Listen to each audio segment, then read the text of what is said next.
3 years, we just knew that Trevor Lawrence was the number one pick in the draft. And now there's all of this love for Zach Wilson at BYU, and some reports that multiple NFL GMs would have Zach Wilson rated above Trevor Lawrence. I would ask you this. 32 general managers of the NFL. Do you think any of them with the number one pick would have the stones to take Zach Wilson over Trevor Lawrence? We've seen teams make big, bold moves early in the draft. Teams, I feel like, kind of like to, right? I mean, we saw the Bears famously do it for Mitchell Trubisky. Big, bold move to make sure they got their guy. We know how that went. Obviously not great. We've seen the Browns do it with Baker Mayfield. Nobody was talking about Baker Mayfield being a number one pick before, maybe 2 days before the draft.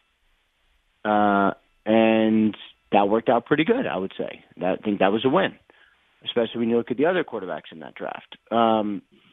So we've seen it to varying degrees. I will say, just being completely honest, I haven't talked to anyone who doesn't have Trevor Lawrence number one. I mean, it's possible.